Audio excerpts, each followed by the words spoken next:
ಜಯತಿ ಹರೇರಚಿಂತ್ಯ ಸರ್ವದೇವೈಕವಂದ್ಯ ಪರಮಗುರುರಭೀಷ್ಟ ವಾಪ್ತಿದ ಸಜ್ಜನಾನಾಂ ನಿಖಿಲ ಗುಣಗಣಾರ್ನೋ ನಿತ್ಯ ನಿರ್ಮುಕ್ತ ದೋಷಃ ಸರಸಿಜನಯನೋऽಸೌ ಶ್ರೀಪತಿರ್ಮಾನದೋ ನಃ ಜೈತ್ಯಜೋ ಅಖಂಡ ಗುಣೋರುಮಂಡಲಃ ಸದೋದಿತೋ ಜ್ಞಾನಮರೀಚಿಮಾಲಿ ಸ್ವಭಕ್ತಹಾರ್ದೋಚ್ಚ ತಮೋ ನಿಹಂತ ವ್ಯಾಸಾವತಾರೋ ಹರಿರಾತ್ಮಭಾಸ್ಕರಃ ಜೈತ್ಯಜೋ ಅಕ್ಷೀಣ ಸುಖಾತ್ಮಬಿಂಬ ಸ್ವೈಶ್ವರ್ಯಕಾಂತಿಪ್ರತತ ಸದೋದಿತಃ ಸ್ವಭಕ್ತ ಸಂತಾಪ ದುರಿಷ್ಟಹಂತ ರಾಮಾವತಾರೋ ಹರಿರೀಶಚಂದ್ರಮಃ ಜೈತ್ಯ ಸಂಖ್ಯೋರು ಬಲಾಂಬಪೂರೋ ಗುಣೋಚ್ಚರತ್ನಾಕರ ಆತ್ಮವೈಭವ ಸದಾ ಸದಾತ್ಮಜ್ಞ ನದಿ ವಿರಾಪ್ಯ ಕೃಷ್ಣಾವತಾರೋ ಹರಿರೇಕಸಾಗರ ಯದಿ ತಂ ತವ ಭಕ್ತಾನಾಂ ಅಸ್ಮಾಕಂ ನೃಹರೆ ಹರೆ ತದಾಶು ಕಾರ್ಯಂ ಕಾರ್ಯಜ್ಞ ಪ್ರಳಯರ್ಕಾಯಿತ ಪ್ರಭಾ ಹರಿಕಥಾಮೃತಸಾರ ಗುರುಗಳ ಕರುಣದಿಂದ ಪಣಿತು ಪೇಳುವೆ ಪರಮ ಭಗವದ್ಭಕ್ತರಿದನಾದರದಿ ಕೇಳುವುದು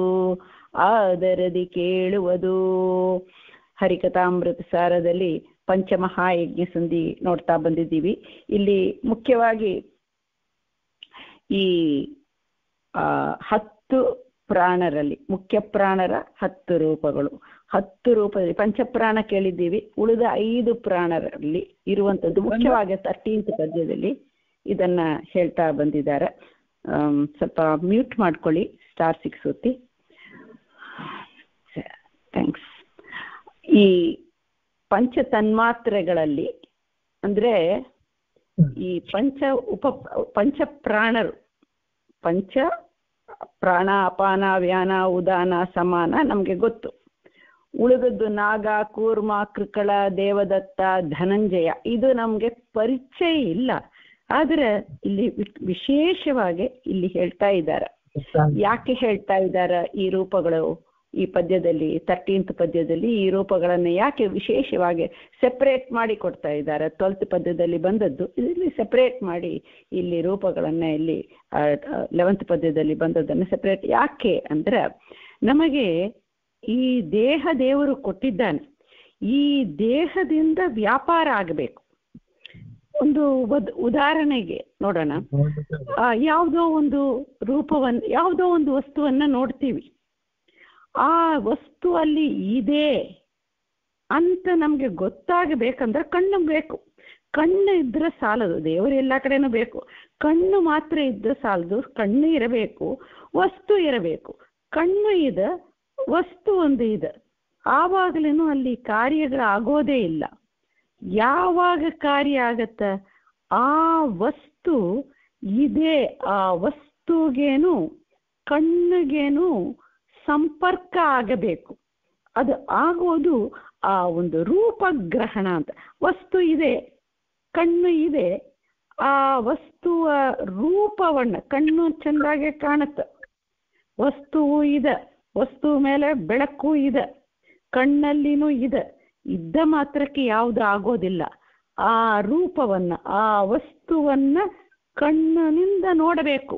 ಅದು ದೇವರು ಮಾಡಿಸ್ತಾನೆ, ಕಣ್ಣಿನಿಂದ ನೋಡ್ಬೇಕು. ಅದಕ್ಕೆ ಅವನು ಬಳಸುವುದು ಈ ಒಂದು ರೂಪ ತನ್ಮಾತ್ರೆ ಅಂತ. ರೂಪವನ್ನ ಗ್ರಹಣ ಮಾಡುವಂಥದ್ದು ರೂಪ. ನಾವು ಹೇಳ್ತೀವಲ್ಲ, ಶಬ್ದ, ಸ್ಪರ್ಶ, ರೂಪ, ರಸ, ಗಂಧ ಅಂತ. ಇದು ದೀಸ್ ಈಸ್ ದ ಕನೆಕ್ಟರ್. ಈ ಕನೆಕ್ಟರ್ ಎಲ್ಲವೂ ಜಡ, ದೇವರಿದ್ದು ಇದನ್ನ ಮಾಡಿಸ್ತಾನೆ. ಆ ರೂಪವನ್ನ ನಾವು ನೋಡಿದಾಗ ಯಾವುದೋ ಒಂದು ಸೈಟ್ ಸೀಯಿಂಗ್ ಇರ್ಬೋದು, ಒಂದು ಫೋನ್ ಇರಬಹುದು, ಯಾವುದು ಜನರಿರಬಹುದು, ನಮ್ಮ ಬಳಗರಿರ್ಬೋದು, ನಮಗೆ ಬೇಕಾದವರು ಬೇಡದವರು ಎಲ್ಲ ಯಾವುದು ಬೇಕಾರ. ಇದು ಗ್ರಹಣ ಮಾಡುವಾಗ, ಗ್ರಹಣ ಮಾಡಿ ಒಂದು ಸೀನರಿ ನೋಡ್ತೀವಿ, ಎಷ್ಟು ಚೆನ್ನಾಗಿದೆ, ಯಾವುದೋ ಒಂದು ನೋಡ್ತೀವಿ ಚೆನ್ನಾಗಿದೆ, ಅಷ್ಟೇ ಆಗೋದು. ಆ ಸೀನರಿಯನ್ನ ನೋಡಿ ಅನುಭವಿಸ್ತೀವಿ, ಎಷ್ಟು ಚೆಂದಾಗಿದೆ ಪಾಪ ಅಂತ ಹೇಳ್ತೇವೆ. ಇನ್ನೊಂದು, ದೇವರು ಎಷ್ಟು ಚೆನ್ನಾಗಿದನ್ನ ಮಾಡಿದ್ದಾನೆ, ಅದು ಆಗತ್ತೆ. ಇನ್ನೊಂದು, ಅದು ನನ್ನ ವಶದಲ್ಲಿ ಬೇಕು, ಯಾರು ನನಗೇ ಆಗಬೇಕು, ನನ್ನದ್ದೇ ಆಗಬೇಕು. I have to own it, possess it, not only I possess it, ಬೇರೆ ಯಾರಿಗೇನೂ ಇರಬಾರ್ದು, ನನ್ನ ಅಧೀನದಲ್ಲಿ ಇರಬೇಕು. ಸೊ ಏನು ಬೇಕಾದ್ರೆ ಇದರಲ್ಲಿ ಇರುವಂಥ ಅನೇಕ ವೇರಿಯೇಷನ್ಸ್ ಉಂಟು. ಮೂಲತಃ 3 ಇರುತ್ತೆ. ಒಂದು ಹೀಗೇನೆ ಒಂದು ವಸ್ತು ಇದ್ರೆ ಆ ಒಂದು ರೂಪದ ಗ್ರಹಣ, ಆಮೇಲೆ ಶಬ್ದದ ಗ್ರಹಣ, ಆಮೇಲೆ ನಾಲಿಗೆ ರಸದ ಗ್ರಹಣ, ಆಮೇಲೆ ವಾಸನೆ ಆ ಒಂದು ಗಂಧದ ಆಗ್ರಹಣ, ಇದು ಸ್ಪರ್ಶ. ಈ ಒಂದು ಇದನ್ನ ತನ್ಮಾತ್ರೆಗಳು ಅಂತ, ಪಂಚಭೂತದಿಂದ ಬಂದದ್ದು ತನ್ಮಾತ್ರೆಗಳು ಅಂತ ಕರಿತೀವಿ. This is the main connector with the respective ಇಂದ್ರಿಯ. ಒಂದು ವಸ್ತು ನಮ್ಮಲ್ಲಿ ಇಂದ್ರಿಯ, ಅದಕ್ಕೆ ಕನೆಕ್ಟರ್ಸ್ ಅಂದ್ರೆ ಕನೆಕ್ಟರ್ ಇನ್ ದ ಸೆನ್ಸ್ ನಮಗೆ ಸಂಬಂಧ, ಅದು ನಮಗೆ ಅದರ ಕನೆಕ್ಷನ್ ಕೊಟ್ಟು ಅದರಿಂದ ಆಗುವ ಪರಿಣಾಮ. ಸೊ ಅದು ಬಿಕಾಸ್ ಆಫ್ ದ್ಯಾಟ್ ನಮಗೆ ಈ ಸಂಸಾರದಲ್ಲಿ ನಾವು ವಿ ಗೆಟ್ ತಿರ್ಗಾ ಅದರಿಂದಲೇ ಕಾರ್ಯ ಆಗತ್ತೆ. ಒಂದು ಕಾರ್ಯ ಆಗೋದು ಅದರಿಂದಲೇ ಆಗತ್ತೆ. ಏನೋ ಒಂದು ಕೇಳಿದಾಗ ಇದು ಇನ್ನೂ ಕೇಳುವ ಇದು ಬೇಕು, ಸೊ ಹೀಗೆ ಬೇಕು, ಅದನ್ನ ಪಡೆಯಲಿಕ್ಕೆ ಪ್ರಯತ್ನ. ಆ ಪ್ರಯತ್ನ ಸಿಕ್ಕಿದಾಗ ಲೋಭ ಬರುತ್ತೆ, ಸಿಕ್ಕದೇ ಇದ್ದರೆ ಸಿಟ್ಟು ಬರುತ್ತೆ. ಸೊ ಹೀಗೆ ಆ ಶಬ್ದ ಒಂದೊಂದು ಯೋಚನೆ ಮಾಡಿದ್ರೆ ಈ ಶಬ್ದ ಸ್ಪರ್ಶ ರಸ ರೂಪ ಗಂಧ ಇದರಿಂದಲೇ ಎಲ್ಲವೂ ಆಗತ್ತೆ. ಇದರಿಂದ ಒಬ್ಬೊಬ್ಬರಿಗೆ ಒಂದೊಂದು ಆಗತ್ತ, ಒಬ್ಬರಲ್ಲಿನೇ ಆ ಒಂದೊಂದು ಕಾಲದಲ್ಲಿ ಒಂದೊಂದು ರೀತಿಯಾಗತ್ತೆ. ಸೊ ಬಾಟಮ್ ಲೈನ್ ಏನಾಗತ್ತಂದ್ರೆ ನಮಗೆ ಆ ವಿಷಯ ಪದಾರ್ಥಗಳ ಸಂಪರ್ಕ ಈ 5 ತನ್ಮಾತ್ರದಿಂದ ಬಂದು ನಮಗೆ ಅದರಲ್ಲಿ ಅಭಿಮಾನ ಹುಟ್ಟಿಸಿ ಅದರಲ್ಲಿ ಸಿಕ್ಕಾಕಿಕೊಳ್ತೀವಿ. ಆ ಸಂಸಾರದಲ್ಲಿ ಮುಳುಗಿ ಬಿಡ್ತೀವಿ. ನಾವು ಬಂದ ಪರ್ಪಸ್, ದೇವರು ಕೊಟ್ಟ ದೇಹ ನೋಡ್ತಾ ಬಂದಿದ್ದೀವಿ ನಾವು. ದೇವರು ಈ ದೇಹವನ್ನು ಕೊಟ್ಟು ಅವನು ನಿಂತು ಎಲ್ಲ ದೇವತೆಗಳು ನಿಂತು ಈ ವಸ್ತುಗಳೆಲ್ಲ ಕೊಟ್ಟು ಈ ಸಂಪರ್ಕವನ್ನು ನಮಗೆ ಮಾಡಿಸೋದು ಯಾವುದಕ್ಕೆ? ಅವನನ್ನ ತಿಳಿಯಲಕ್ಕೆ. This is like a boat ತರ. ಒಂದು ಬೋಟ್ ಇದ್ರೆ, ಆ ಬೋಟೋ ಕಾರೋ ವಾಹನ ಏನಾರಿದ್ರೆ ಅದು ನಮಗೆ ಈ ದಡದಿಂದ ಆ ದಡ ಮುಟ್ಟಲಕ್ಕೆ ನಾವು ಬಳಸುವಂಥದ್ದಾಗತ್ತೆ. ಅದನ್ನ ನಾವು ಮರೆತು, ನಮ್ಮ ಗೋಲನ್ನ ಮರೆತು ಸೈಡ್ ಟ್ರ್ಯಾಕ್ ಒಂದು ಇದು ವರ್ಲ್ಪೂಲ್ ತರ ಅಲ್ಲಿ ಸಿಕ್ಕಾಕೊಂಡ್ಬಿಟ್ಟು ಇಲ್ಲೇ ತಿರುಗುತ್ತಾ ಇರ್ತೀವಿ. ಅದನ್ನೇ ಈ ಅವಿದ್ಯೆಗಳು ಅಂತ 5 ಅಲ್ಲಿ ನೋಡಿದ್ದೀವಿ. ಸೊ ನೋಡಿದಾಗ ಇಲ್ಲಿ ಮುಖ್ಯವಾಗಿ ಈ ಒಂದು 5ರಲ್ಲಿ ಯಾವುದು ಶಬ್ದ ಸ್ಪರ್ಶ ರೂಪ ರಸ ಗಂಧ ಅಲ್ಲಿ ನಾವು ನೋಡಿದಂತೆ ಒಂದೊಂದರಲ್ಲಿನೂ 3 ರೀತಿ ಅಂತ ನೋಡಿದ್ದೀವಿ. ನೋಡಿದ್ದಾಗ, ಕೇಳಿದ್ದಾಗ, ಮೂಸಿದಾಗ, ಸವಿದಾಗ ದೇವರ ನೆನಪು. ದೇವರು ಇದನ್ನ ಮಾಡಿ ದೇವರ ನೆನಪು ಬಂದರೆ ಅದು ಒಳ್ಳೇದು, ಸಾತ್ವಿಕ ಅಂತೆ. ಅಲ್ಲೇ ನನಗೇ ಬೇಕು, ಇದರಿಂದಲೇ ನನಗೆ ಸುಖ, ಇನ್ನೂ ಬೇಕು ಅಂತ ಬಯಸೋದು ರಾಜಸ ಅಂತೆ. ತಾಮಸ ಅಂತ ಹೇಳಿದ್ದಾಗೆ ಅದು ತೀರ ಒಂದು ಕ್ರೋಧದಿಂದ ಯಾರಿಗೇನೋ ಇಲ್ಲ, ನನಗೇ ಬೇಕು, ನನ್ನದು, ಅಹಂಕಾರ, ಮಮಕಾರ, ಇನ್ನೊಬ್ಬರನ್ನ ಕ್ರೋಧದಿಂದ ನಾಶ ಮಾಡ್ಲಿಕ್ಕೆ ಪ್ರಯತ್ನ, ಎಲ್ಲ ಆಲ್ ದ ನೆಗೆಟಿವ್ಸ್, ಅದು ತಾಮಸ ಆಗತ್ತೆ. ಈ ಪದ್ಯದಲ್ಲಿ ಹೇಳುವ ವಿಷಯ ಏನು ಅಂದ್ರೆ ಸತ್ವ ರಜಸ ತಮಸಲ್ಲಿ ಮುಖ್ಯವಾಗಿ ಈ ತಮಸ್ಸಲ್ಲಿ, ಈ ತಮೋ ಗುಣದಲ್ಲಿ, ಈ ಅಂದ್ರೆ ಶಬ್ದದಲ್ಲಿ ಇರುವಂತ ತಮೋ ಗುಣ, ರೂಪ ರಸ ಗಂಧ ಇದರಲ್ಲಿ ಇರುವಂತ ತಮೋ ಗುಣ, ಈ ತಮೋ ಗುಣವನ್ನ ಅದನ್ನ ಒಂದು ನಿಯಮನ ಮಾಡ್ಲಿಕ್ಕೆ ಅದಕ್ಕೆ ಅಭಿಮಾನಿಗಳಾಗಿ ಈ ಒಂದು ರೂಪದಿಂದ ಮುಖ್ಯ ಪ್ರಾಣರು ನಿಂತಿದ್ದಾರೆ. ನಾಗ, ಕೂರ್ಮ, ಕೃಕಳ, ದೇವದತ್ತ, ಧನಂಜಯ ಅಂಬೋ ಈ ಪ್ರಾಣ ಅಂತ ಇದಕ್ಕೆ. ಈ ಪಂಚಪ್ರಾಣ ವಾಯುದೇವರ ಪಂಚರೂಪಗಳು 10 ರೂಪದಲ್ಲಿ ಈ ಫಸ್ಟ್ 5 ರೂಪಗಳು ಯಾಕೆ ವಿಸ್ತಾರ ಮಾಡಿಲ್ಲ ಅಂದ್ರೆ ಅದು ಒಂದು ನಮ್ಮ ದೇಹ ಧಾರಣೆ, ಅದು ಮುಖ್ಯ, ಅದು ಪ್ರಸಿದ್ಧ. ದೇಹ ಧಾರಣೆ ಮಾಡಿ ಆ ದೇಹದಿಂದ ಈ ಒಂದು ವ್ಯಾಪಾರ, ಇಂಟರಾಕ್ಷನ್, ಅಭಿಮಾನ ಇತ್ಯಾದಿ ಮೂಲಕವಾಗಿ ಈ ಕಾರ್ಯಗಳು ಮಾಡೋದು. ಈ ಕರ್ಮದಿಂದಲೇ ನಮಗೆ ಎಲ್ಲವೂ ಬಂಧನ ಬರುತ್ತೆ, ಬಿಡುಗಡೆನೂ ಆಗತ್ತೆ. ಸೊ ಈ ತಮೋ ಗುಣದಲ್ಲಿ ಮುಖ್ಯ ಪ್ರಾಣರ ರೂಪಗಳು ಇಷ್ಟು ಇದೆ, 16,416 ಅಂತ ಹೇಳಿದ್ದಾರೆ. ಈ ರೂಪಗಳಿದೆ, ಇಲ್ಲೇ ನಿಲ್ಲಬಾರದು. ಹರಿಕಥಾಂಸಾರದಲ್ಲಿ ನಾವು ಎಲ್ಲಿ ತಕೊಂಡ್ರೂ ಮುಖ್ಯವಾಗಿ ಆ ಟೈಟಲ್ ಏನ್ ಹೇಳ್ತಾರೆ, ಹರಿ ಅಂತಾನೆ ಹೇಳುತ್ತೆ ನೋಡಿ, ಹರಿ ಕಥಾಮೃತ ಹರಿ. ಸೊ ಕೊನೆಯಲ್ಲಿ ಹರಿ, ನನ್ನನ್ನ ನಿಯಂತ್ರಣ ಮಾಡುವಂತ ಈ ಭಗವಂತ, ಶಾಶ್ವತವಾಗಿ ಸ್ವತಂತ್ರನಾಗಿರುವಂತ ಭಗವಂತನಲ್ಲಿ ನಿಲ್ಲಿಸಬೇಕು. ನಾವು ಎಲ್ಲಿ ಬಂದಿದ್ದೀವಿ? ಇಲ್ಲಿ ಮುಖ್ಯ ಪ್ರಾಣರ ರೂಪದಿಂದ ಬಂದಿದ್ದೀವಿ. ಮುಖ್ಯ ಪ್ರಾಣರಿಗೆ ಅಷ್ಟೇ, ನಾಗ, ಕೂರ್ಮ, ಕೃಕಳ, ದೇವದತ್ತ, ಧನಂಜಯ ಈ ರೂಪದಿಂದ ಮುಖ್ಯ ಪ್ರಾಣರು ಇದ್ದಾರೆ ಅಂತ ತಿಳಿದಿದೆ. ಅದು ಸಂತೋಷ, ದೇವರಿಗಿಂತ ಸಂತೋಷ ಆಗುತ್ತೆ. ಆದರೆ ಅಲ್ಲೇ ನಿಲ್ಲಬಾರದು. ಯಾಕೆ? ಮುಖ್ಯ ಪ್ರಾಣರಿಗೆ ಏನು ತೃಪ್ತಿ? ಯಾವಾಗ ಮುಖ್ಯ ಪ್ರಾಣರನ್ನ ನಾವು ತೃಪ್ತಿಪಡಿಸ್ತೀವಿ, ಅವರಿಗೆ ನಿಯಾಮಕ ಭಗವಂತ ಇದ್ದಾನೆ. ಅವರು ಗುರುಗಳು ನಮಗೆ. ಆ ಗುರುಗಳು ಏನು ಬಯಸ್ತಾರೆ? ಯಾಕೆ ಗುರುಗಳಾಗ ಬಂದರು? ಆ ಗುರು ನಮಗೆ ತಿಳಿಸಿಕೊಡುವಂಥವ್ರು. ಅವರು ನಾನು ಇದೆಲ್ಲ ಮಾಡ್ತೀನಿ, ನನ್ನಲ್ಲಿ ನಿಂತು ಯಾರು ಮಾಡುತ್ತಾನೆ? ನನ್ನ ತಂದೆ ತಾಯಿಗಳಾದಂಥ ಲಕ್ಷ್ಮಿ, ಅವಳಗ್ಗೆ ನಿಯಾಮಕನಾದಂಥ ನಾರಾಯಣ, ಅವನು ನಿನ್ನ ಬಿಂಬ, ನಿನ್ನ ಒಳಗೆ, ನಿನ್ನ ಹೃದಯದಲ್ಲಿ ಏಕಾತ್ಮ ನೋಡಿದ್ದೀವಲ್ಲ, ಅಲ್ಲೇ ಅವನು ಕೂತಿದ್ದಾನೆ. ಅವನನ್ನ ತಿಳ್ಕೊಳ್ಳಿ, ಅವನು ಏನು ಮಾಡ್ತಾನೆ. ಇದನ್ನ ಆಚಾರ್ಯರು ಅನೇಕ ಕಡೆ ಹೇಳಿದ್ದಾರೆ. ವಿಶೇಷವಾಗಿ ವ್ಯಾಖ್ಯಾನಕಾರರು ಬೃಹತ್ ಭಾಷ್ಯದಲ್ಲಿ ಇದನ್ನ ಉಲ್ಲೇಖವೂ ಮಾಡಿದ್ದಾರೆ. ಏನು ಅಂದ್ರೆ ದೇವರ ಲೀಲೆ ಅಂತ.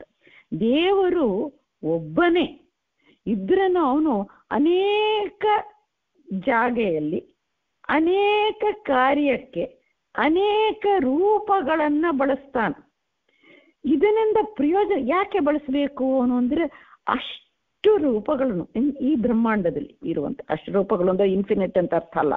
ಈ ಬ್ರಹ್ಮಾಂಡದ ಕಾರ್ಯ ನಡೆಸಲಿಕ್ಕೆ ಎಷ್ಟು ರೂಪವೋ ಅಷ್ಟು ರೂಪಗಳನ್ನು ಅದರಲ್ಲಿ ಅಷ್ಟು ಅಂದ್ರೆ ಇನ್ಫಿನಿಟ್ ಅಂತ ಅರ್ಥ ಅಲ್ಲ. ಅನೇಕ ನಮ್ಮ ದೃಷ್ಟಿಯಲ್ಲಿ ಅನೇಕ ರೂಪಗಳನ್ನ ವಾಯುದೇವರು ಚಿಂತನೆ ಮಾಡ್ತಾರಂತ. ಅವರಿಗೆ ಪ್ರಯೋಜನ, ಅದಕ್ಕೆ ದೇವರು ಮಾಡಿದ. ಅದು ಮಾತ್ರ ಅಲ್ಲ, ಈ ವಾಯುದೇವರ ಮೂಲಕವಾಗಿ ನಮಗೆ ಈ ಶಬ್ದ ಜ್ಞಾನ, ನಮಗೆ ಯಾವ ರೂಪವೂ ನಾವು ಕಾಣೋದೇ ಇಲ್ಲ.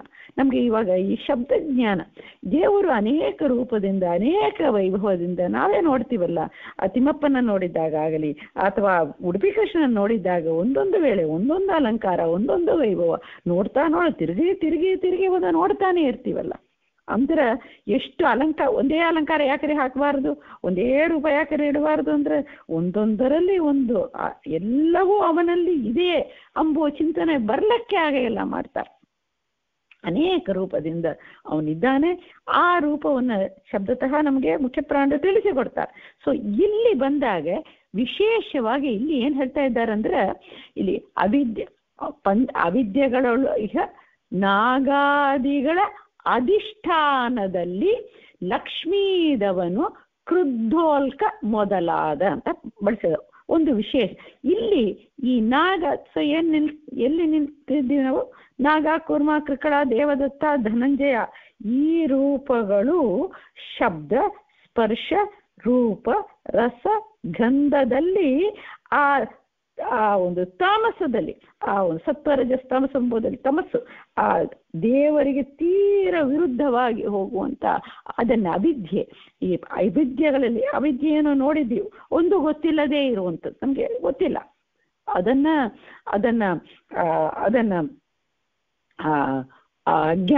ಅಜ್ಞಾನ ಅಂತ ಹೇಳ್ತೀವಿ ನಾವು. ಅದು ಆಮೇಲೆ ಅದರಲ್ಲಿ ಅಜ್ಞಾನ ಆದಮೇಲೆ ಅವಿವೇಕಸ್ಥಾನ ಅಂತ ಹೇಳ್ತೀವಲ್ಲ, ಅದನ್ನ ತಮಸ್ಸು ಅಂತ ಕರೀತಿದ್ದಾರೆ, ಕತ್ತಲೆ ಅಂತ ಕಡಿಗತ್ತಲೆ ಅಂತ ಕರೀತಿದ್ದಾರೆ. ಆಮೇಲೆ ವಿರುದ್ಧವಾಗಿ ತಿಳಿಯೋದು ಮೋಹ ಆಗತ್ತೆ. ಆ ಮೋಹದಲ್ಲಿ ವಿರುದ್ಧವಾಗಿ ತಿಳಿಯೋದು ಮಾತ್ರ ಅಲ್ಲ, ಅದರಲ್ಲಿ ಆಗ್ರಹ ಇದ್ರೆ ಅದನ್ನ ಬಂದು ಮಹಾಮೋಹ ಅಂತ ಕರೆದ. ಅದರಿಂದ ಸಿಟ್ಟು ಬಂದ್ರೆ ತಾಮಿಸ್ರ ಅದು ಈ ತೀರ ಸರ್ವನಾಶಕ್ಕೆ ಬುದ್ಧಿನಾಶ ಅಂತ ಕೃಷ್ಣ ಹೇಳ್ತಾನ. ಹಾಗೆ ಹೋದಾಗ ಅಂದಂತ ಮಿಶ್ರ ಈ ಇದನ್ನ ಕೊಡ್ಲಕ್ಕೆ ಯಾಕರೆ ಇದೆಲ್ಲ ನಮಗೆ ಅಂತ ಹೇಳಿದ್ರೆ, ನಮ್ಗೆ ಎಲ್ಲರಿಗೇನಾಗೆ ಎಲ್ಲವೂ ಇದು ಚೂರು ಇದ್ದೇ ಇದೆ. ಇದರಿಂದ ನಾವು ತಪ್ಪುಗಳನ್ನ ಮಾಡಿ ಆ ತಪ್ಪುಗಳ ಮೂಲಕವಾಗಿ ತಿರ್ಗಾ ತಪ್ಪು ಮಾಡ್ತಾನೆ ಇರ್ತೀವಲ್ಲ. ನಾವು ತಪ್ಪು ಮಾಡ್ತೀವಿ, ತಿರ್ಗಾ ಏನೋ ಆಗತ್ತೆ, ರೋಗ ರುಜಿನಗಳು ಬರುತ್ತೆ, ಏನೋ ದುಃಖ ಶೋಕ ಇದೆಲ್ಲ ಬರುತ್ತೆ, ಯಾರೋ ಬರ್ತಾರೆ ನಮ್ಗೆ ಹೇಳ್ಕೊಡ್ತಾರ, ಆ ದುಃಖದಿಂದ ಪಾರ್ ಮಾಡ್ತೀವಿ. So this is what is ನಮ್ಗೆ ಸಾಧನ ಎಂಬುದು. ಸಾಧನ ಅಂದ್ರೆ ಪುಸ್ತಕ ಇಟ್ಟು ಓದೋದು ಸಾಧನ. ಇದು ಎಲ್ಲವೂ ಆಗತ್ತೆ. ಆ ಅವಿದ್ಯೆ ಇದರಿಂದ ನಮ್ಗೆ ಪಾಠ, ಒಳ್ಳೆ ಜೀವಿ ಇದ್ರೆ ಪಾಠ ಆಗತ್ತೆ. ಪಾಠದಿಂದ ನಾವು ನಮ್ಮ ಸ್ಕೂಲ್ ಡೇಸ್ಲೆಲ್ಲ ಟೀಚರ್ ಏನಾದ್ರು ನಮಗೆ ಪನಿಷ್ಮೆಂಟ್ ಕೊಟ್ಟು ಅದರಿಂದ we never make that mistake. So ಹಾಗೆ ಇವರೇ ಕೊಡ್ತಾರೆ. ಈ ನಾಗ ಈ ಇತ್ಯಾದಿ ರೂಪದಿಂದ ಇದ್ದು, ಈ ಶಬ್ದ ಸ್ಪರ್ಶ ರೂಪದಿಂದ ಇದ್ದು, ನಮ್ಮ ಕರ್ಮಕ್ಕೆ ಅನುಗುಣವಾಗಿ ನಮಗೆ ಇದನ್ನೆಲ್ಲ ಅವರು ಕೊಟ್ಟು ಅದರಿಂದ ನಮಗೆ ಪಾಠವನ್ನ ಕಲಿಸಿ ನಮಗೆ ಉದ್ಧಾರ ಮಾಡ್ತಾರೆ. ಸೊ ಅಲ್ಲಿ ಇದನ್ನ ಈ ರೂಪ, ಸೊ ಈ ಮುಖ್ಯ ಪ್ರಾಣರನ್ನ ನಿಯಮನ ಮಾಡುವಂತ ಲಕ್ಷ್ಮಿ, ಆ ಲಕ್ಷ್ಮೀನಾರಾಯಣರ ರೂಪವನ್ನ ಇದು ಹೇಳ್ತಾರೆ. ಇದು ತುಂಬಾ ಮುಖ್ಯ. ಯಾಕೆಂದ್ರೆ ಇದೆಲ್ಲ ಹೋಗ್ಲಿಕ್ಕೇನೆ ನಾವು ಇಲ್ಲಿ ಈ ಒಂದು ಸಂಸಾರ ಎಂಬೋ ಶಾಲೆಯಲ್ಲಿ ಬಂದಿದ್ದೀವಿ. ಸೊ ಈ ರೂಪವನ್ನು ಇದನ್ನೇ ನೋಡಿ ಗಂಡಸರು ಅಧಿಕಾರಿಗಳು ನಾರಾಯಣ ಅಷ್ಟಾಕ್ಷರ ಮಂತ್ರ ಎಲ್ಲ ಮಾಡ್ತಾರೆ ನೋಡಿ. ಆವಾಗ ಇದು ಕೃದ್ದೋಲ್ಕ, ಮಹೋಲ್ಕ, ವೀರೋಲ್ಕ, ದ್ಯೂಲ್ಕ, ಸಹಸ್ರೋಲ್ಕ ಎಂಬೋ ಈ 5 ರೂಪಗಳನ್ನ ತಮ್ಮದೇ ಅಂಗನ್ಯಾಸ ಅಂತ ಹೇಳ್ತಾರೆ. ದೇಹದಲ್ಲಿ ಇದ್ದಾನೆ ಅಂತ ಇಟ್ಕೊಳ್ತಾರಂತ. ಇಟ್ಟು ಯಾಕೆ ಇದು ಮಾಡುವ ಮೂಲಕವಾಗಿ ನಮಗೆ ಈ ಏನಾರು ಈ ಅಜ್ಞಾನಗಳು ದೇವರ ವಿಷಯದಲ್ಲಿ ಎಲ್ಲವೂ ಹೋಗಬೇಕು, ಈ ತಮಸ್ಸು ಆ ಒಂದು ಕೆಟ್ಟ ಕಾರ್ಯ ಆ ಪ್ರಭಾವ ಹೋಗಬೇಕು, ಒಳ್ಳೇದು ಆಗಬೇಕು. ಕೆಟ್ಟದ್ದು ಹೋದ್ರೆ ಒಳ್ಳೇದಕ್ಕೆ ಜಾಗ ಬರುತ್ತೆ. ನಮ್ಮ ಕೆಟ್ಟ ಕರ್ಮಗಳು ಎಲ್ಲವೂ ಹೋಗಬೇಕು, ನಮ್ಮಲ್ಲಿ ಶುದ್ಧೀಕರಣ ಆಗಬೇಕು. ಸೊ ಅದಕ್ಕೆ ನಾರಾಯಣಾಷ್ಟಾಕ್ಷರ ಮಂತ್ರ ಇದೆಲ್ಲ ಮಾಡೋರು ಇದನ್ನ ಮಾಡ್ತಾರೆ. ಅದನ್ನ ನಾವಂದ್ರೆ ಮೋಸ್ಟ್ ಆಫ್ ದ ಪೀಪಲ್ ಇರ್ಬೋದು, ಅನಧಿಕಾರಿಗಳು, ಅದಕ್ಕೆ ಹೆಂಗಸರು ಮುಂತಾದವ್ರಿಗೆ ಇಲ್ಲ, ಅವ್ರಿಗೆ ಏನಾಗೋದು ಗತಿ? ಅದಕ್ಕೆ ಅವರು ಈ ವಿಶೇಷವಾಗಿ ಇದನ್ನ ಹೇಳ್ತಾರೆ. ಇದನ್ನ ಚಿಂತನೆ ಮಾಡಿ ಅಂತ ವಿಷಯವನ್ನ ಕೊಡ್ತಾರೆ. ಅಷ್ಟಾಕ್ಷರ ಮಂತ್ರ ಮಾಡೋರಿಗೆ ಹೆಸರು ಹೇಳ್ಬೋದವರು, ಮತ್ತು ಅದಕ್ಕೆ ಅರ್ಥ ಏನು, ಎಲ್ಲಿ ಇದೆ, ಹೇಗಿದೆ. Even this is not just for only ladies, only ಅನಧಿಕಾರಿಗಳಿಗೆ ಮಾತ್ರ ಅಂತ ಇಲ್ಲ, ಗಂಡಸರಿಗೆ ಮಾಡೋರು, ನಾರಾಯಣ ಅಷ್ಟಾಕ್ಷರ ಇತ್ಯಾದಿ ಮಾಡೋರ್ಗೇನು, ಕೃದ್ದೋಲ್ಕ, ಮಹೋಲ್ಕ, ವೀರೋಲ್ಕ, ದ್ಯೂಲ್ಕ, ಸಹಸ್ರೋಲ್ಕ ಆ ದೇವರ ಪೂಜೆ ಮಾಡೋರ್ಗೇನು ಇದು ಏನು ಅಂತಿರ್ಬೇಕು? ದೇವರ ರೂಪ, ಭಗವಂತನ ರೂಪ, ಅವನ ಮಹಿಮಾ ಇಷ್ಟೇ ಇಲ್ಲ. ಏನು ಮಾಡುತ್ತೆ? ಯಾಕೆ ಈ ಹೆಸರುಗಳು ಏನು? ಈ ಹೆಸರುಗಳು ಆ ರೂಪದಿಂದ ಭಗವಂತ ಮಾಡುವ ಈ ವ್ಯಾಪಾರವನ್ನ ತಿಳಿಸಿಕೊಡುತ್ತೆ. ಸೊ ನೋಡಿ, ಇದು ಹೇಗಿದೆ? ಕೃದ್ದೋಲ್ಕ, ಉಲ್ಕ ಅಂತ. ಉಲ್ಕ ಅಂದ್ರೆ ಬೆಂಕಿ, ಜ್ವಾಲ ಅಂತ ಅರ್ಥ. ಇನ್ನೊಂದು ಉಲ್ಕ ಅಂತ ದೇವರಿಗೇನು ಹೆಸರು ಅಂತ ಅಂದ್ರೆ ಬೆಳಕನ್ನ ಕೊಡುವವನು. ಜ್ಞಾನದ ಬೆಳಕು. ನಾವು ಹೇಳ್ತೀವಲ್ಲ, ಅಮೃತ ಸಿಕ್ಕತ್ತ ಅಂತ ಹೇಳಿ ಅಸತೋಮ ಸತ್ಯ ಹೇಳ್ತಾರಲ್ಲ. ಸೊ ಆ ಬೆಳಕು, ಜ್ಞಾನ ಅಂಬೋ ಬೆಳಕು, ಜ್ಞಾನ ಆನಂದ ಅಂಬೋ ಬೆಳಕು ಅಂದ್ರೆ ಏನಾಗಿತ್ತು? ಮೋಕ್ಷ ಅಂತ ಅರ್ಥ. ಉಲ್ಕ ಅಂದ್ರೆ ಉತ್ತಮವಾದ ಅಮೃತ ತುಲ್ಯವಾದ ಮೋಕ್ಷ ಆನಂದವನ್ನು ಕೊಡುವನು ಅಂತನೂ ಅರ್ಥ ಉಲ್ಕ ಶಬ್ದಕ್ಕೆ ವ್ಯಾಖ್ಯಾನಕಾರ ಇದನ್ನು ತಿಳಿಸಿದಾರ, ಒಂದು ವ್ಯಾಖ್ಯಾನಕಾರರು. ಸೊ ಉಲ್ಕ ಅಂದ್ರೆ ಬೆಂಕಿ, ಜ್ವಾಲ, ಬೆಳಕು, ಜ್ಞಾನ ಎಲ್ಲ ಆಲ್ ಪಾಸಿಟಿವ್. ಅಸತೋಮ ಅದೆಲ್ಲ ದೇವಸ್ಥಾನಗಳಲ್ಲಿ ಹೇಳ್ತಾರಲ್ಲ. ಸೊ ಅದರೇ ಆ ಒಂದು ಬೆಳಕು ಆನಂದಮಯವಾದ ಅಂದ್ರೆ ಮೋಕ್ಷ ಅಂತ. ಸೊ ಕೃದ್ದೋಲ್ಕ ಇದು ಏನು ಮಾಡುತ್ತೆ? ಕೃದ್ದೋಲ್ಕ ಅಂತ ದೇವರ ಒಂದು ಹೆಸರು ಅಂತ. ಈ ಕೃದ್ದೋಲ್ಕ ಅಂಬುವನು ಅವನು ಏನು ಮಾಡುತ್ತಾನ ಅಂದ್ರೆ ಇದನ್ನ ಹೇಳ್ತಾರೆ, ಇದು ಇಟ್ಕೊಳ್ತಾರೆ. ಇದು ಮಾಡ್ತಾರೆ ನೋಡಿ, ನಾರಾಯಣ ಅಷ್ಟಾಕ್ಷರ ಮಾಡುವಾಗ, ನಾವು ಕೃಷ್ಣ ಷಡಕ್ಷರ ಮಂತ್ರ ಎಲ್ಲ ಮಾಡುವಾಗ ಈ ನ್ಯಾಸ ಅಂತ. ಇಲ್ಲಿ ನ್ಯಾಸ ಅಂದ್ರೆ ಏನು? ದೇವರು ಇಲ್ಲಿ ಇದ್ದಾನೆ, ಎಲ್ಲವೂ ನೀನು ಕೊಟ್ಟದ್ದು ಅಂತ ಅವನನ್ನು ಚಿಂತನೆ ಮಾಡುವಾಗ ಫಸ್ಟ್ ಹೃದಯವನ್ನೇ ಮುಟ್ಟುತ್ತೀವಿ. ಯಾಕಂದ್ರೆ ಅಲ್ಲೇ ಅವನು ವಿಶೇಷವಾಗಿ ಎಲ್ಲ ಕಡೆ ಇದ್ದಾನೆ, ವಿಶೇಷವಾಗಿ ನಮ್ಮ ಹೃದಯದಲ್ಲಿ ಅವನು ಕೂದಿದ್ದಾನೆ ಅಂತ ಚಿಂತನೆ. ಹೃದಯ ಕಮಲ ಅಂತ ಇರ್ತದೆ. ಆ 4 ಬೆರಳಲ್ಲಿಂದ ಅದನ್ನು ಮುಟ್ಟುಕೊಳ್ತಾರೆ, ಲಿವಿಂಗ್ ಔಟ್ ದ ಥಂಬ್. ಅದನ್ನ ಮಾಡುವಾಗ ಕೃದ್ದೋಲ್ಕ ಹೃದಯಾಯ ನಮಃ ಅಂತ ಹೃದಯದಲ್ಲಿ ಏಕಾತ್ಮ ಅಂತ ಬಂತು ನೋಡಿ ಹಿಂದಿನ ಪದ್ಯಗಳಲ್ಲಿ. ಹೃದಯದಲ್ಲಿ ಅದನ್ನ ಅಲ್ಲಿ ನಮಃ ಶಬ್ದದಿಂದ ಇಟ್ಟುಕೊಳ್ತಾರಂತ. ಕೃದ್ದೋಲ್ಕಾಯ ನಮಃ ಅಂತ ಈ ಒಂದು ಹೃದಯದಲ್ಲಿ ಅದಂಗೆ ನ್ಯಾಸ ಮಾಡೋದು ಅಂತ ಇಲ್ಲಿ ಇಟ್ಕೊಳ್ತಾರೆ. ಅದು ಏನು ಮಾಡುತ್ತಾ? ಆ ರೂಪದಿಂದ ಅವನು ಏನು ಮಾಡುತ್ತಾನೆ ಅಂದ್ರೆ, ನೀನು ಹೃದಯದಲ್ಲಿ ಇದ್ದಿ ಅಂಬೋ ಒಂದು ನಾಲೆಡ್ಜ್ ಹೃದಯದಲ್ಲಿ ಇದ್ದಾನೆ. ಅವನು ಒಂದು ನಿಮಿಷ ಕಣ್ಣು ಮುಚ್ಚನ, ಅವನು ನನ್ನ ಹೃದಯದಲ್ಲಿ ನಿಂತಿದ್ದಾನೆ ಅಂಬೋದು ಮನಸ್ಸನ್ನ ಮುಟ್ಟಬೇಕು, ಶಬ್ದಗಳಲ್ಲ, ಮನಸ್ಸನ್ನ ಮುಟ್ಟಬೇಕು. ಆ ಒಂದು ಜ್ಞಾನ, ಅರಿವು, ಜಾಗೃತಿ ಆಗಬೇಕು. ಒಳಗೆ ಇದ್ದಾನೆ ಅದು. ಇಟ್ ಹ್ಯಾಸ್ ಟು ಅದು ನ್ಯಾಸ ಮಾಡುವಾಗ ದೇವರ ಕೋಣೆಯಲ್ಲಿ ಕೂತಾಗ ಮಾತ್ರ ಅಲ್ಲ, ಆವಾಗ ಮಾಡೋದು ನಾವು ಯಾವ ಸಂದರ್ಭದಲ್ಲಿ ಏನು ಕೆಲಸಗಳು ಎಲ್ಲಿ ಇದ್ದಾಗಲೂ ಆ ಕೆಲಸಗಳನ್ನು ಮಾಡುವಾಗ ಅದು ಜಾಗೃತಿ ಆಗಬೇಕು. ನನ್ನ ಒಳಗೆ, ನನ್ನ ಹೃದಯದಲ್ಲಿ ದೇವರಿದ್ದಾನೆ. That is strength, that is confidence. ಆವಾಗ ಕಾನ್ಫಿಡೆನ್ಸ್, ಅವನು ಇದ್ದಾನೆ, ಅವನು ನನ್ನನ್ನು ಪ್ರೇರಣೆ ಮಾಡ್ತಾನೆ, ಅವನು ನನಗೆ ಒಳ್ಳೆಯದೇ ಮಾಡ್ತಾನೆ. ಈ ಜಾಗೃತಿ ಬರಬೇಕು. ಅದು ಬರಬೇಕು ಅಂದ್ರೆ ಯಾಕೆ ನಮಗೆ ಬರ್ತಾ ಇಲ್ಲ? ಭಯ ಆಗತ್ತಲ್ಲ, ನಮಗೆ ಅದಾಗತ್ತಲ್ಲ, ಏನು ಕಾನ್ಫಿಡೆನ್ಸೇ ಇರಲ್ಲ, ಡಿಫಿಡೆನ್ಸೇ ಇರುತ್ತಲ್ಲ. ಏನು ಮಾಡೋದು ಅಂದರೆ ಅದಕ್ಕೆ ಅಡ್ಡಿಯಾಗಿ ಇದೆಲ್ಲ ಕೂತಿದೆ. ನಾವು ಹಿಂದೆ ಮಾಡಿದ ಕರ್ಮಗಳು, ಅದನ್ನು ಕೆಟ್ಟ ಕರ್ಮಗಳನ್ನು ಪ್ರೇರಣೆ ಮಾಡುವಂಥ ದೈತ್ಯ ಶಕ್ತಿಗಳು ಇದರೆಲ್ಲ ಕೂತಿದೆ. ಇದೆ ಯಾವುದು ಶಬ್ದ, ಇದು ಬೇಸಿಕಲಿ ಇದು ಶಬ್ದ, ಒಂದೊಂದಕ್ಕೆ ಒಂದೆಲ್ಲ ಹಾಕೋಬಹುದು ಕ್ರಮವಾಗಿ. ಅದು ಕೂತಿದೆ.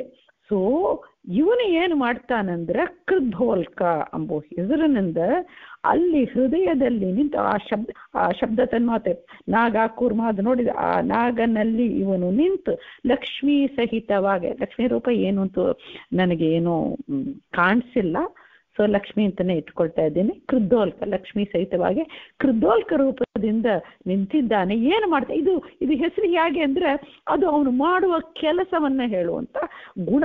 ಎಲ್ಲ ಗುಣವಾಚಕವೂ ರೂಪ, ದೇವರ ಗುಣವೂ ನಮ್ಮ ಗುಣ ತರ ಅಲ್ಲ, ಗುಣವೂ ಒಂದು ರೂಪ, ಆ ರೂಪವೂ ಒಂದು ನಾಮ, ಎಲ್ಲ ಸೇರಿದಂತ ಯುನಿಕ್ ಅವನು. ಸೊ ಈ ಕೃದ್ಧೋಲ್ಕ ಎಂಬುದು ನಾಮ, ಅದಕ್ಕೆ ಒಂದು ರೂಪವೂ ಉಂಟು. ಈ ಗುಣ ಏನಂದ ಕೃದ್ ಅಂದ್ರೆ ಕ್ರುದ್ಧ, ಕ್ರೋಧ, ಸಿಟ್ಟಿನಿಂದ, ಸಿಮಿಲರ್ ಟು ನರಸಿಂಹ ರೂಪ ಅಂತ ತಗೊಳ್ಳಿ. ಸಿಟ್ಟಿನಿಂದ, ಯಾರಿಗೆ ಸಿಟ್ಟು? ನಮ್ಮ ಮೇಲೆ ಸಿಟ್ಟಲ್ಲ. ಆ ಸಿಟ್ಟಿನಿಂದ ಅವನು ಏನು, ಅವನು ಜ್ವಾಲ, ಅವನು ಒಂದು ಬೆಂಕಿ ಅಂತೆ ಅಂತ ಉರಿತಾ ಇರ್ತಾನಂತಂದ್ರೆ, ಉರಿಯೋದು ಎರಡು ರೀತಿ, ಒಂದು ಬೆಳಕನ್ನ ಕೊಡೋದು, ಇನ್ನೊಂದು ಕೋಪದಿಂದ ಆ ಅಗ್ನಿ ಜ್ವಾಲೆಯಿಂದ ಆ ನಮ್ಮಲ್ಲಿ ಇರುವಂತ ಆ ಒಂದು ಅಂತರ್ಬಹಿ ಎರಡಲ್ಲಿ ಇರುವಂತ ನಮ್ಮ ಶತ್ರುಗಳನ್ನ ಸುಟ್ಟು ಹಾಕ್ತಾನಂತ. ಇವನ ಅರಿವು ಇಲ್ಲಿ ಬಂದಾಗ ಹೃದಯದಲ್ಲಿ ನಿಂತಿದ್ದಿ ಅಂತ. ಸೊ ಹಾಗೆ ಅದನ್ನ ಅಲ್ಲಿ ಇಟ್ಟುಕೊಳ್ತೀವಿ. ಸೊ ಕೃದ್ಧೋಲ್ಕಾಯ ಹೃದಯಾಯ ನಮ, ಆ ಹೃದಯದಲ್ಲಿ ಅವನಿಗೆ ನಮಸ್ಕಾರ. ನಮಸ್ಕಾರ ಅಂದ್ರೆ ಯಾಕೆ ನಮಸ್ಕಾರ ಅಂದ್ರೆ ಇದು ತೈತ್ರಿಯ ಉಪನಿಷದಲ್ಲ, ಯಾಕೆ ನಮಸ್ಕಾರ ನನ್ನದಲ್ಲ ಸ್ವಾಮಿ ನಿನ್ನದು ಅಂತ ಹೇಳಿ ಏನಾಗಬೇಕು ಅಂತ ಹೇಳ್ತಾರ ಅವರು ಉಪನಿಷತ್ಕಾರರು. ನಮಸ್ಕಾರ ಅಂತ ನಾವು ಹೇಳ್ತಾ ಇದ್ರೆ ಏನಾಗತ್ತಂದ್ರೆ, ನಮ್ಯಂತೆ ಅಸ್ಮೈ ಕಾಮ, ಎಲ್ಲ ನಮ್ಮಂದ್ರೆ ನಮ್ಮ ಜೀವದಲ್ಲಿ ಇರುವಂತ ದೇವರು ಬೇಕು ಎಂಬೋ ಒಂದು ಒಂದು ಉತ್ಸುಕತೆ ಇದೆ ನೋಡಿ, ಅದು ನಮಗೆಲ್ಲ ಕಾಮನೆಯೂ ಕೂಡತ್ತಂತ. ನಮ್ಗೆ ಒಳ್ಳೆ ಕಾಮನೆಗಳು ಜೀವನದಲ್ಲಿ, ಒಳ್ಳೆ ಜೀವನ ಅಂತ ಪ್ರೊಸೀಡ್ ಮಾಡಬೇಕು. ಎಲ್ಲ ಕಾಮನೆಗಳು ಅದಕ್ಕೆ ಅನುಕೂಲವಾಗ ಲೌಕಿಕದಲ್ಲಿನೂ ನಮ್ಮ ಕಾಮನೆಗಳನ್ನ, ನಮ್ಗೆ ಏನು ಒಳ್ಳೇದೋ ಅದನ್ನ ಅವನು ಎಲ್ಲಾ ಕಾಮನೆಗಳನ್ನು ಮಾಡಿಸ್ತಾನೆ. ಅದಕ್ಕೆ ಕೃದ್ಧೋಲ್ಕ, ಉಲ್ಕ ಅಂದ್ರೆ ಬೆಂಕಿ ಅಂತ, ಕೃದ್ಧ ಅಂದ್ರೆ ಕ್ರೋಧನಾಗಿದ್ದು ನಮ್ಮ ಶತ್ರುಗಳನ್ನ ನಾಶ ಮಾಡ್ಲಿಕ್ಕೆ ಅವನು ನಿಂತಿದ್ದಾನೆ ನನ್ನ ಹೃದಯದಲ್ಲಿ. ಅದೇನು ಹೇಳ್ತೀವಲ್ಲ ಸಿಂಪಲ್ ವರ್ಡ್, ಅನಿಷ್ಟ ನಿವೃತ್ತಿ ಇಷ್ಟ ಪ್ರಾಪ್ತಿ ಅಂತ. ಅನಿಷ್ಟ ನಿವೃತ್ತಿ ಆಗತ್ತೆ ಅದಕ್ಕೆ ಅಂತ ತಗೊಳ್ಳೋದು. ಆಮೇಲೆ ಕೃದ್ಧೋಲ್ಕ ಆದ ಮೇಲೆ ಮೊದಲಾದ ಅಂತ ಇನ್ನೊಂದು ಕೃದ್ಧೋಲ್ಕ, ಆಮೇಲೆ ಮಹೋಲ್ಕ, ಮಹೋಲ್ಕ ಅಂತ. ಈ ಮಹೋಲ್ಕ ಎಂಬುದನ್ನ ಇದು ಅಂಗನ್ಯಾಸ ಇವರು ಮಾಡೋದು ತಲೆಯ ಮೇಲೆ ಇಟ್ಟುಕೊಳ್ತಾರೆ, ಕೈಯನ್ನು ತಲೆ ಮೇಲೆ ಈ ಬೆರಳುಗಳನ್ನು ಇಟ್ಟುಕೊಂಡು ಅಲ್ಲಿ ಮಾಡ್ತಾರೆ. ನಾರಾಯಣ ಅಷ್ಟಾಕ್ಷರ ಮಂತ್ರ ಮಾಡೋರು ಅಲ್ಲಿ ಮಾಡ್ತಾರೆ. ಇದು ಯಾಕೆ? ಶಿರಸ್ಸಿನಲ್ಲಿ ಹೃದಯ ಶಿರಸ್ಸು, ನಾವು ಅಷ್ಟಾಕ್ಷರ ಮಂತ್ರಗಳು, ಮೋಸ್ಟ್ ಆಫ್ ದ ಮಂತ್ರಗಳು ಮಾಡುವಾಗ ಇದೇ ಪ್ರೊಸೀಜರೇ. ಯಾವ ಮಂತ್ರ ಮಾಡಿದನ್ನು ನ್ಯಾಸ ಮಾಡುವಾಗ ಇದೇ ಪ್ರೊಸೀಜರೇ. ಹೃದಯ ಶಿರಸ್ಸು ಶಿಖ ಹೀಗೇನೆ ಬರುತ್ತೆ ನಮ್ಗೆ. ಸೊ ಇದು ಶಿರಸ್ಸಲ್ಲಿ ಅಂದ್ರೆ, ಶಿರಸ್ಸು ಅಂದ್ರೆ ಏನು ಹಾಗೆ ನೆನಪಿಟ್ಟುಕೊಳ್ಳೋದು, ಮಹಾ ಉಲ್ಕ ಅಂದ್ರೆ ಅವನು ತಲೆಗೆ ಮೇಲೆ ಇದ್ದಾನೆ ಅಂತ ಹೇಳುವಾಗ ಏನು, ಉಚ್ಚ ಸ್ಥಾನದಲ್ಲಿ ಇದ್ದು ಅವನು ಅಲ್ಲಿ ಉಲ್ಕ ಬೆಳಗುತ್ತಾ ಇದ್ದಾನೆ. ಅಂದ್ರೆ ಏನು, ಅವನು ನಮಗೆ ಎಲ್ಲ ದಿಕ್ಕ, ಹೃದಯದಲ್ಲಿ ಇದ್ದ ಇವನೇ ತಲೆಯಲ್ಲಿ ನಿಂತಿದ್ದಾನೆ, ತಲೆಗೆ ಮೇಲೆ ಅವನು ನಿಂತಿದ್ದಾನೆ. ಅತ್ಯದಿಷ್ಟ ದಶಾಂಗುಲಂ ಅಂತ ಹೇಳ್ತಾರೆ. ತಲೆ ಮೇಲೆ ನಿಂತು ಎಲ್ಲ ದಿಕ್ಕುಗಳನ್ನು ಬೆಳಗಿಸ್ತಾನಂದ್ರೆ ಎಲ್ಲ ದಿಕ್ಕು ಅವಾಂತರ ದಿಕ್ಕು ಕಂಪ್ಲೀಟ್ ಅಲ್ಲಿ ಅವನು ಇದ್ದಾನೆ ಎಂಬೋ ಜ್ಞಾನ ದೀಪವನ್ನ ನಮಗೆ ಹಾಕ್ತಾನಂತ. ಇಟ್ಟು ಏನಾಗತ್ತೆ ಇದರಿಂದ ಯಾವ ಭೋಗಗಳು ನಮ್ಮ ಹೊರಗೆಯಿಂದ ನಮಗೆ ಶಬ್ದ ಸ್ಪರ್ಶ ರೂಪರಸ ಮೂಲಕವಾಗುವಂಥ ಭೋಗ ಎಲ್ಲವೂ ಅವನು ಕೊಡ್ತಾ ಇದ್ದಾನೆ ಅಂಬುವನ್ನ ಇದು ಅವನು ಬೆಳಕಾಗಿ ನಿಂತು ನಮಗೆ ಈ ಜ್ಞಾನವನ್ನ ಕೊಡ್ತಾನೆ.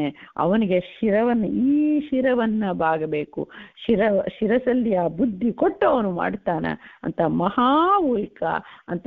ಇದು ಮುಖ್ಯವಾಗಿ ನಮಗೆ ಅಂದರೆ ನಮಗೆ ಮಾತ್ರ ಅಲ್ಲ, ರುದ್ರಾದಿ ಮಹಾದೇವರು, ಸೊ ರುದ್ರ ಇತ್ಯಾದಿ ದೇವತೆಗಳಿಗೇನು ಅವನೇ ಮಾಡುತ್ತಾನೆ ಅಂತ ಹೇಳ್ತಾರೆ. ಆಮೇಲೆ ವೀರೋಲ್ಕಾಯ ನಮಃ ಅಂತ ಹೇಳ್ತಾರೆ. ವೀರೋಲ್ಕಾಯ ನಮಃ ಅಂತ ಅವರು ನ್ಯಾಸ ಮಾಡ್ಕೊಳ್ಳೋರು ತಮ್ಮ ಶಿಕೆ ಅಂದ್ರೆ ಹಿಂಭಾಗದಲ್ಲಿ ಆ ಒಂದು ಪೋರ್ಷನ್ ಇರ್ತಾರೆ, ಶಿಕೆ ಇಟ್ಕೊಂಡಿರ್ತಾರಲ್ಲ ಆ ಭಾಗದಲ್ಲಿ ಅಲ್ಲಿ ಅದನ್ನ ಅಲ್ಲಿ ಶಿಕೆಯಲ್ಲಿ ಇಟ್ಕೊಳ್ಳೋದು, ಅಲ್ಲಿ ವೀರೋಲ್ಕಾಯ ನಮಃ ಎಂಬುದು ಇಲ್ಲಿ ಮುಖ್ಯವಾಗಿ ಇದು ಒಂದು ವಿಶೇಷವಾಗಿ ರುಜುಗಳಲ್ಲಿ ಇದ್ದು ನಮ್ಗೆ.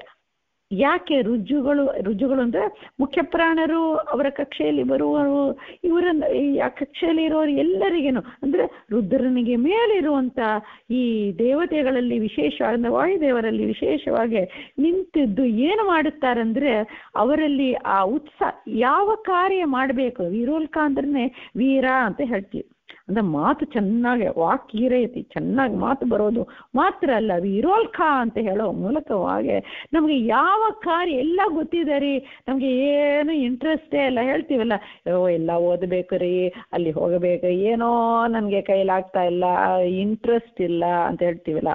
ಯಾವ ಕಾರ್ಯಕ್ಕೆ ನಾವು ಒಂದು ಸಿಂಪ್ಲೆಸ್ಟ್ ಕಾರ್ಯ ಒಂದು ನೋಡೋದು ಅಂತಿದೆ ನೋಡಿ, ನೋಡಿದ್ದಾಗ ನಮ್ಗೆ ಉತ್ಸಾಹ ಬರಬೇಕು, ಕೇಳಿದ್ದಾಗ ಉತ್ಸಾಹ. ಯಾವ ಕಾರ್ಯ ಬೇಕಾದ್ರೆ ತಕೊಳ್ಳಿ, ಯಾವ ಕಾರ್ಯದಲ್ಲಿ ಉತ್ಸಾಹ ಇರಬೇಕು, ಅದರ್ವೈಸ್ ಇಟ್ಸ್ ಬೋರಿಂಗ್. ಸೊ ಉತ್ಸಾಹದಿಂದ ಮಾಡುವಂತ ಆ ಉತ್ಸಾಹವನ್ನ ಕೊಟ್ಟು ನಮ್ಮನ್ನ ಸಾಧನೆಯನ್ನ ಮಾಡುತ್ತೆ. ಅದು ಹೇಗೆ ಮಾಡುತ್ತೆ ಅಂದ್ರೆ ಹೇಗೆ ಇದು ಹೇಳ್ತಾರ, ಈ ಒಂದು ವೀರೋಲ್ಕ ಎಂಬ ರೂಪದಿಂದ ಅವನು ಹೇಗೆ ಒಂದು ಯಾಗದ ಅಗ್ನಿ ಅಂತ ಹೇಳ್ತಾರೆ. ಯಾಗಗಳಲ್ಲಿ ನಮ್ಮ ಮಠಗಳಲ್ಲಿ ಮಾಡೋ ಹೋಮ ಹವನಗಳಲ್ಲಿ ನೋಡಿದ್ರೆ ಬೆಂಕಿ ದಗ ದಗ ದಗ ದಗ ದಗ ಉರಿಯುತ್ತೆ. ಅದು ಏನು ಮಾಡುತ್ತೆ, ಎಷ್ಟೆಷ್ಟು ಅವರು ಅಗ್ನಿ ಎಷ್ಟೆಷ್ಟು ತುಪ್ಪ ಆಹುತಿಗಳು ಹಾಕಿದ್ರೆ ಎಲ್ಲವನ್ನೂ ತಕ್ಕೊಂಡು ಪೂರ್ಣಾಹುತಿ ತಕ್ಕೊಂಡು ದಗ ದಗ ದಗ ದಗ ದಗ ಉರಿಯುತ್ತೆ ನೋಡಿ. ಹಾಗೆ ಅವನು ಏನು ಮಾಡುತ್ತಾನಂದ್ರೆ ನಮಗೆ ಆ ನಮ್ಮ ಪಾಪಗಳನ್ನೆಲ್ಲ ಸುಟ್ಟು ನಮ್ಮ ಜ್ಞಾನ ಬೆಳಗುವಂತೆ ಮಾಡುತ್ತಾನಂತ. ಸೊ ಹೀಗೆ ಅವನು ಈ ರೀತಿಯಿಂದ ಮಾಡ್ತಾನೆ. ಅದಕ್ಕೆ ಇಲ್ಲಿ ಅವನು ಜ್ಞಾನ ಸಾಧನೆ ಮುಖ್ಯವಾಗಿ ಇದೇನು ಅಂದ್ರೆ ಜ್ಞಾನ ಧ್ಯಾನ ಸಾಧನೆಯನ್ನ ಅವನು ಮಾಡಿಸ್ತಾನಂತ. ಈ ರೂಪ ವೀರೋಲ್ಕ ಎಂಬ ರೂಪದಿಂದ ಆ ಒಂದು ವಾಯುವಲ್ಲಿ ವಿಶೇಷವಾಗಿದ್ದು ಈ ಕಾರ್ಯಗಳನ್ನ ಮಾಡಿಸ್ತಾನೆ. ಅದಕ್ಕೆ ಬೇಕಾದ ಪ್ರಕಾಶ ಬೇಕು, ಅದಕ್ಕೆ ಅದು ಮಾಡ್ಲಿಕ್ಕೆ ಪ್ರಕಾಶ ಬಂದು ಇನ್ನೊಂದು ದ್ಯೂಲ್ಕಾಯ ನಮಃ ಅಂತ. ದ್ಯೂಲ್ಕಾಯ ನಮಃ ಅದು ಬಂದು ಏನ್ ಮಾಡ್ತಾರೆ ಅಂದ್ರೆ ಕವಚ ಮುದ್ರೆ ಅಂತ ಹಾಕೊಳ್ತಾರೆ. ಆ ತೋಳುಗಳು ನಮ್ಮ ತೋಳನ್ನ ನಾವೇ ಅಪ್ಪಿಕೊಳ್ಳೋದು ಅಂದ್ರೆ ಏನು, ನಮ್ಮ ದೇಹ ಪೂರಾ ಕವಚ. ಹೇಗೆ ಕವಚ ಅಂದ್ರೆ ಹೃದಯದಲ್ಲಿ ಫಸ್ಟ್ ಮಾಡಿದ್ದಾರೆ ಕೃದೋಲ್ಕ ಅಂತ, ಆಮೇಲೆ ತಲೆಯಲ್ಲಿ ಆ ಒಂದು ಮಹೋಲ್ಕ, ಆಮೇಲೆ ಶಿಕೆಯಲ್ಲಿ ವೀರೋಲ್ಕ. ಇದರಿಂದ ಈ ಒಂದು ದೇವರ ವಿಶೇಷ ರೂಪ ದೇಹವೆಲ್ಲ ತುಂಬಿದ ಬೆಳಕು ಎಂಬ ಜ್ಞಾನ ಆ ದೇವರಲ್ಲಿ ಆ ದೃಢವಾದ ಜ್ಞಾನ ಕೊಟ್ಟು ಆ ದೈತ್ಯರೆಲ್ಲ ಎಲ್ಲಿ ಇದ್ದಾರೆ, ಆ ಕೆಟ್ಟ ಅವರು ನಮ್ಮ ದೇಹದಲ್ಲೇ ಇದ್ದಾರೆ. ಪ್ರತಿ ಇಂದ್ರಿಯದಲ್ಲಿ ದೇವತೆಯು ನೋಡಿದ್ದೀವಿ, 3ನೇ ಅಧ್ಯಾಯದಲ್ಲಿ ದೇವತೆಗಳು ಇದ್ದಾರೆ, ದೈತ್ಯರು ಇದ್ದಾರೆ. ಆ ದೈತ್ಯರು ಯಾವಾಗಲೂ ನಮ್ಮ ಜೊತೆಯಲ್ಲಿ ಅವರು ಇರ್ತಾರೆ. ಅದು ಹೇಳ್ತಾರಲ್ಲ, ದೇ ಆರ್ ಲೈಕ್ ಭ್ರಾತೃಗಳು ಅಂತ. ದೇವತೆಗಳು ದೈತ್ಯರು ಒಟ್ಟಿಗೆ ಇರ್ತಾರೆ. ಈ ದೈತ್ಯಗಳು ಇದ್ರೂ ದೇ ಆರ್ ಲೈಕ್ ಅವರಲ್ಲಿ ಇರುವಂತ ಆ ಗಾಳಿ ತೆಗೆದ ಬಲು ಅಂತರ ಆ ಶಕ್ತಿಯನ್ನೇ ತೆಗೆದು ಬಿಡ್ತಾನಂತ, ಅದನ್ನ ಕಟ್ಟಿ ಹಾಕಿಬಿಡ್ತಾನಂತ ಈ ಕವಚ ಮುದ್ರೆಯಿಂದ ಅಂತ. ಸೊ ಹೀಗೆ ಆ ಒಂದು ದ್ಯೂಲ್ಕಾಯ ನಮಃ ಅಂತ ಹೇಳ್ತಾರೆ. ಆಮೇಲೆ ಸಹಸ್ರಾಲ್ಕ ಅಂದ್ರೆ ಸಹಸ್ರಾಲ್ಕ ಎಂಬುದನ್ನ ಸುತ್ತ ಇದು ಎಲ್ಲ ಕಡೆ ಅಸ್ತ್ರ ಮುದ್ರೆ ಅಂತ ತೋರಿಸ್ತಾರೆ. ಯಾಕೆಂದ್ರೆ ಎಲ್ಲ ದಿಕ್ಕು ಎಲ್ಲದಲ್ಲಿನೂ ಅವನು ನಿಂತು ಇದ್ದಾನೆ, ಆ ಚಿಂತನೆ ಬರಬೇಕು. ಯಾವುದು ಇವಾಗ ಕನೆಕ್ಷನ್ ಏನು? ಶಬ್ದ, ಸ್ಪರ್ಶ, ರೂಪ, ರಸ, ಗಂಧ, ಇದು ಮೂಲಕವಾಗ ಅಂದ್ರೆ ಇದು ಎಲ್ಲ ಇದೇ ಬರೋದು. ಎಲ್ಲ ನಮ್ಮ ಸುತ್ತಿ ಇರುವಂತಹ ವಿಷಯಗಳು ನಮ್ಮ ಜೊತೆಯಲ್ಲಿ ನಾವು ಇಂಟ್ರಾಕ್ಟ್ ಮಾಡಬೇಕು ಅಂದ್ರೆ ಇದು ಎಲ್ಲ ಬೇಕು.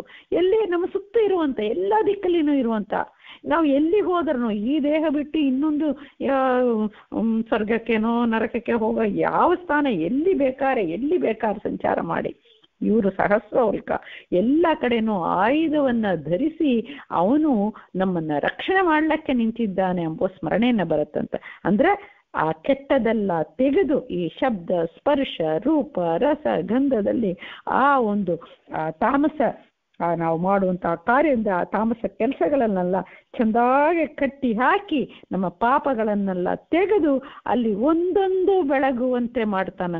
ದರ್ಸ ಈ ಪದ್ಯದಲ್ಲಿ ಇದು ವಿಶೇಷವಾಗಿ ಈ ರೂಪಗಳನ್ನು ಹೇಳಿದ್ದಾರೆ. ಇದು ನಮ್ಮ ಶಬ್ದ ಸ್ಪರ್ಶ ರೂಪ ರಸ ಗಂಧದಲ್ಲಿ ಈ ಮುಖ್ಯ ಪ್ರಾಣ ರಸ, ಶಬ್ದ ಸ್ಪರ್ಶ ರಸ ಗಂಧ ಇದರಲ್ಲಿ ತಾಮಸ ಭಾಗ. ಇದರಲ್ಲಿ ನಾಗ, ಕೂರ್ಮ, ಕೃಕಳ, ದೇವದತ್ತ, ಧನಂಜಯ ಇವರಲ್ಲಿ ಲಕ್ಷ್ಮೀ ಸಹಿತನಾದಂಥ ನಮ್ಮ ಅಂತರ್ಯಾಮಿಯಾದಂಥ ಈ ಭಗವಂತ ಕೃದೋಲ್ಕ, ಮಹೋಲ್ಕ, ವೀರೋಲ್ಕ, ದ್ಯೂಲ್ಕ, ಸಹಸ್ರೋಲ್ಕ ಈ ವಿಶೇಷ ಹೆಸರು ಅಂದ್ರೆ ಕಾರ್ಯಗಳನ್ನ ಮಾಡುವ ಈ ಇದು ಒಂದು ಪಂಚಾಗ್ನಿ. ಉಲ್ಕ ಅಂದ್ರೆ ಅಗ್ನಿ ಅಂತೆ. ಅಗ್ನಿ ಅಂದ್ರೆ ಇಲ್ಲಿ ಅಗ್ನಿ ಸುಡೋದು, ಪಾಪಗಳನ್ನ ಕೆಟ್ಟದನ್ನ ಸುಡೋದು ಮತ್ತು ಆ ಒಂದು ಜ್ಞಾನ ಪ್ರಕಾಶವನ್ನ ತಂದು ಅಂದ್ರೆ ಈ ತಾಮಸದೆಲ್ಲ ನಿಲ್ಲಿಸಿಬಿಟ್ಟು ನಮಗೆ ಆ ಸಾತ್ವಿಕ ಅಂದ್ರೆ ದೇವರ ನೆನಪು ಬರ್ಲಿಕ್ಕೆ ಅದನ್ನ ಇದು ಮಾಡ್ಕೊಳ್ತಾರೆ. ಸೊ ಇದು ವಿಶೇಷವಾಗಿ ದಾಸರು ನಮ್ಗೆ ಇಲ್ಲಿ ಕೊಟ್ಟಿದ್ದಾರೆ ಎಂಬಲ್ಲಿ ಕೃಷ್ಣ ಅರ್ಪಣಮಸ್ತು. ಅದನ್ನೇ ಅವರವರ ಸಾಧನೆಯನ್ನ ಮಾಡಿಸುವ ಅಂತ ಅವರವರಿಗೆ ಈ ಸಾಧನೆಗಳನ್ನ ಮಾಡಿಸಿ ಯಾರ್ಯಾರಿಗೆ ಏನೇನು ಕೊಡಬೇಕು ಅದು ಕೊಡ್ತಾರೆ ಅಂತ ಹೇಳ್ತಾರೆ ಎಂಬಲ್ಲಿ ಕೃಷ್ಣ ಅರ್ಪಣಮಸ್ತು. ಹರೇ ಶ್ರೀನಿವಾಸ.